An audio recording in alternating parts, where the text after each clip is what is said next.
ঢুকে যাই আমার রাসূল সাল্লাল্লাহু আলাইহি ওয়াসাল্লামের সৌন্দর্য কেমন ছিল। ফান আবি হুরায়রা রাদিয়াল্লাহু তাআলা আনহু قال ما رايت شيئا احسن من رسول الله صلى الله عليه وسلم كأن الشمس تجري في وجهه رواه الترمذي শরীফের হাদিস। আবু হুরায়রা রাদিয়াল্লাহু তাআলা নবী পাক সাল্লাল্লাহু আলাইহি ওয়াসাল্লামের একজন কাছের সাহাবী ছিলেন।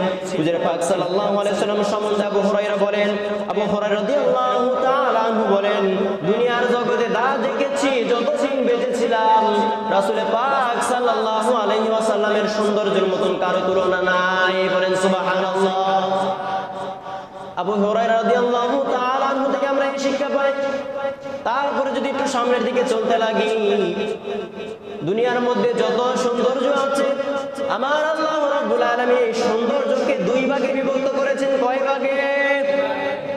এই দুই ভাগ থেকে এক ভাগ ইউসুফ আলাইহিস সালাতু ওয়াস সালামের মধ্যে লিপিবদ্ধ করে দিয়েছেন। বলেন সুবহানাল্লাহ।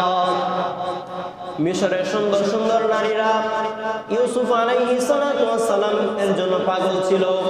জুলেখা যখন বলল, হে মিশরের নারীরা, তোমরা তো অনেক সুন্দর, কিন্তু তোমাদের থেকে অনেক বেশি সুন্দর হচ্ছে ইউসুফ আলাইহিস সালাতু ওয়াস সালাম। সুবহানাল্লাহ। মিশরের নারীরা বলতে লাগলো জুলেখাকে, এই জুলেখা, কি বলো, আমাদের মতো সুন্দর আর নারী এই মিশরের মধ্যে আছে নাকি? আমাদের মতো সুন্দর এই মিশরের মধ্যে কোনো নারী পুরুষ নাই। জুলেখা বলেন, না রে না, তোমরা তো হচ্ছ ক্ষণিকের জন্য সুন্দর। ইউসুফ আলাইহিস সালাতু ওয়াস সালাম সারা পৃথিবীর অর্ধেক ভাগের জন্য সুন্দর। সুবহানাল্লাহ।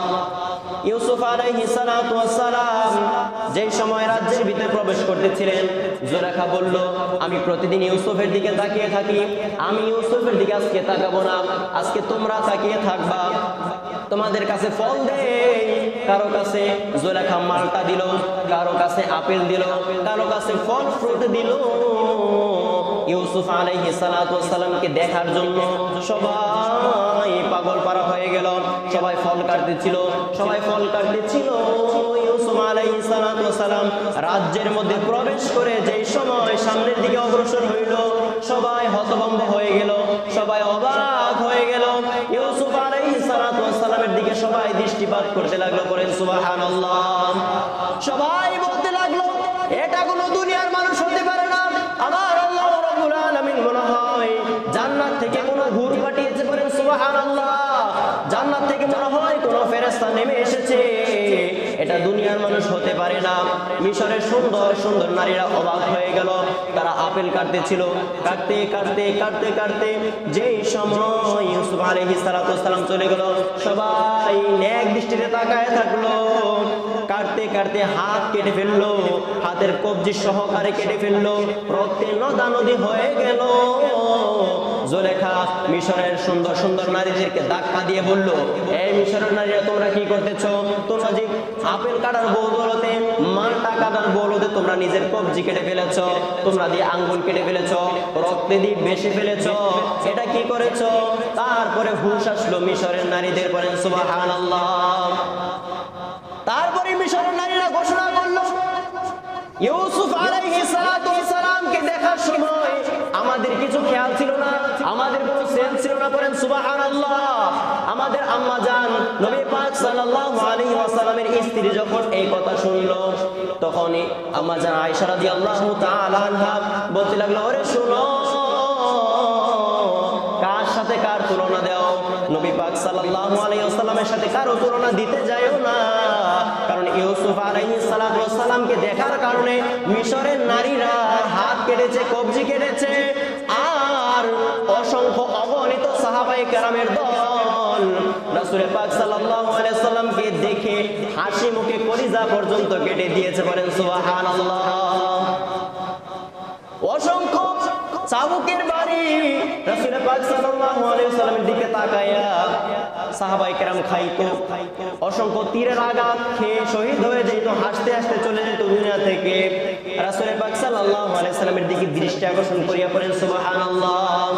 আমার আয়েশা রাদিয়াল্লাহু তাআলা আনহা বলতে থাকে, মিশরের নারীরা শোনো, দুনিয়ার মানুষ তোমরা শুনে রাখো, রাসূল পাক সাল্লাল্লাহু আলাইহি ওয়াসাল্লামের চেহারা যদি কেউ দেখতো, কলিজা কেটে খান খান করে দিত, বিন্দু পরিমাণ কোনো টের পাইতো না।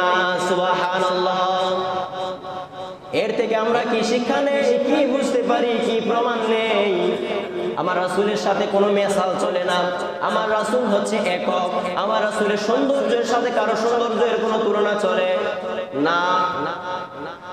ইউসুফ আলাইহিস সালাতু ওয়াস সালাম বলেন, মুসা আলাইহিস সালাতু ওয়াস সালাম বলেন, ইদ্রিস আলাইহিস সালাতু ওয়াস সালাম বলেন, তারপরে এমনিভাবে ইব্রাহিম আলাইহিস সালাতু ওয়াস সালাম বলেন, ইউসুফ আলাইহিস সালাতু ওয়াস সালাম বলেন, আমার আল্লাহ রাব্বুল আলামিন পদে পদে যতগুলা পয়গম্বর পাঠিয়েছেন, সকল পয়গম্বরের শ্রেষ্ঠত্ব দিয়েছেন আমার রাসূলের মধ্যে। করেন সুবহানাল্লাহ।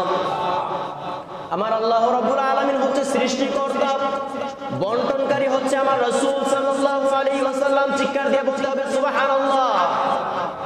আমার রাসূল সাল্লাল্লাহু আলাইহি ওয়াসাল্লামের কাছে সবকিছু বন্টনকারী হিসেবে আমার আল্লাহ রাব্বুল আলামিন দিয়ে দিয়েছে। যদি মেরাজের কাছে যাইতে চাই, মেরাজের মধ্যে ঢুকতে চাই, আমার রাসূল সাল্লাল্লাহু আলাইহি ওয়াসাল্লামের সাথে আমার আল্লাহ রাব্বুল আলামিন পাঙ্গা দিতে লাগলেন। কিসের পাঙ্গা জানেননি? আল্লাহ রাব্বুল আলামিন বলেন, নবী গো, আপনার সুন্নাত আগে থাকবে। আমার রাসূল বলতে থাকে, না না, আপনার ফরজ আগে থাকবে, আপনার ফরজ আগে থাকবে। আমার রাসূল সাল্লাল্লাহু আলাইহি ওয়াসাল্লামকে খুশি করার জন্য আমার আল্লাহ রাব্বুল আলামিন প্রত্যেকটা নামাজের আগে সুন্নাত দিয়ে দিয়েছেন। বলেন সুবহানাল্লাহ। তো মাগরিবের আগে আমার রাসূল সাল্লাল্লাহু আলাইহি ওয়াসাল্লাম, রাসূল সাল্লাল্লাহু আলাইহি ওয়াসাল্লামের অনুরোধে আমার আল্লাহ রাব্বুল আলামিন মাগরিবের আগে কোনো সুন্নাত রাখে নাই। কারণ এই সময়টা হচ্ছে মুমিন মুত্তাকিদের জন্য দুঃখের সময়। কেননা এই সময় কিয়ামত হওয়ার লক্ষণ দেখা দিবে। আসরের নামাজের পরে যে সময় লাল বর্ণ হয়ে যাবে, মাগরিবের আগ মুহূর্তে কিয়ামত হবে, এটাই হাদিসের ঘোষণা। কথা বলেন ঠিক কি না? এই জন্য রাসূল সাল্লাল্লাহু আলাইহি ওয়াসাল্লামকে খুশি রাখার জন্য আমার আল্লাহ রাব্বুল আলামিন 4 ওয়াক্ত নামাজের আগে সুন্নাত দিয়ে দিয়েছেন, 1 ওয়াক্ত বাদ রেখেছেন, সেটাই হচ্ছে মাগরিবের নামাজের সুন্নাত। করেন সুবহানাল্লাহ। কোন দিকে তাকাবেন? আমার রাসূল সাল্লাল্লাহু আলাইহি ওয়াসাল্লামের সম্মান, ডানে তাকাইলে সম্মান, বামে তাকাইলে সম্মান, সামনে তাকাইলে সম্মান, পিছে তাকাইলে সম্মান। যেদিকে তাকায় আমার রাসূল সাল্লাল্লাহু আলাইহি ওয়াসাল্লামের সম্মানকে লিপিবদ্ধ করে দিয়েছেন কে? আর একটু জোরে বলতে হবে, আমার রাসূল সাল্লাল্লাহু আলাইহি ওয়াসাল্লামকে সম্মান দিয়েছেন কে? আমার রাসূল সাল্লাল্লাহু আলাইহি ওয়াসাল্লামকে সম্মান দিয়েছেন আমার আল্লাহ।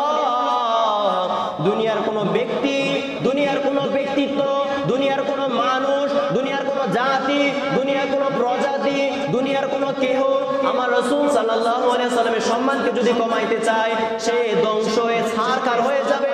আমার রাসূল সাল্লাল্লাহু আলাইহি ওয়াসাল্লামের সম্মান যেমন আছে তেমনই থাকবে। কথা বলেন ঠিক কি না? রাসূলের সম্মান আমার আল্লাহ রাব্বুল আলামিন বাড়িয়ে দিয়েছে, কমানোর কোনো সুযোগ নাই। দুনিয়ার মধ্যে যেই সম্মান কমাতে চায় ধ্বংস হয়ে যাবে। আমার রাসূল সাল্লাল্লাহু আলাইহি ওয়াসাল্লামের সম্মান যেমন আছে তেমনি আমার আল্লাহ রাব্বুল আলামিন রাখবে। কথা বলেন ঠিক কি না? তারপর হাদিসের মধ্যে চলে যাই। وعن جابر بن سمرة رضي الله تعالى عنه قال رأيت النبي صلى الله عليه وسلم في ليلة الضحى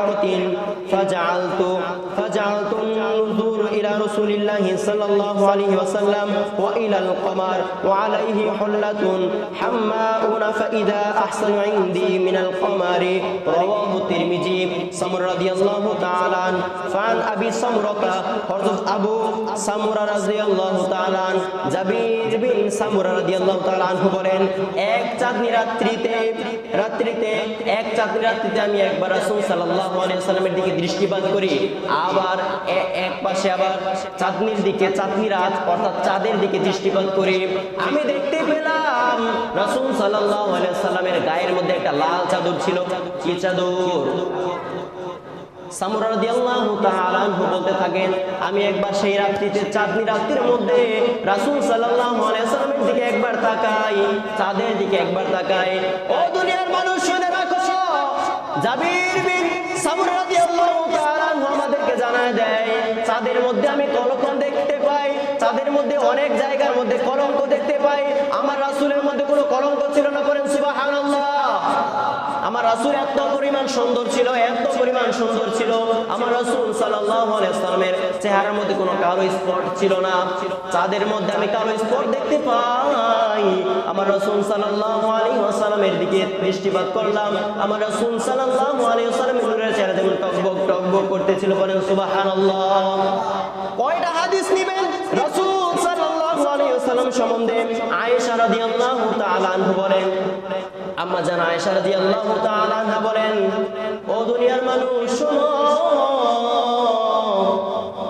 তোমরা শুনে রাখো, এক রাত্রিতে আমি সূচ কাটতেছিলাম। কি কাটতেছিলাম?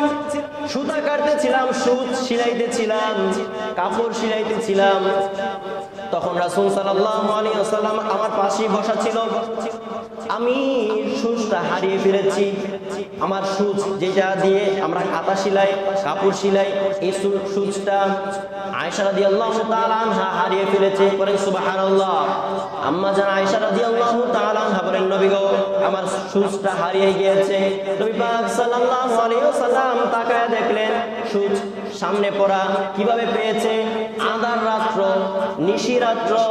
তখন রাসূল সাল্লাল্লাহু আলাইহি ওয়াসাল্লামের চেহারা দিয়ে আলো হয়েছে। বলেন সুবহানাল্লাহ। রাসূল সাল্লাল্লাহু আলাইহি ওয়াসাল্লামের নূরের ঝলক কেমন ছিল? রাসূল সাল্লাল্লাহু আলাইহি ওয়াসাল্লামের নূরের ঝলক কেমন ছিল?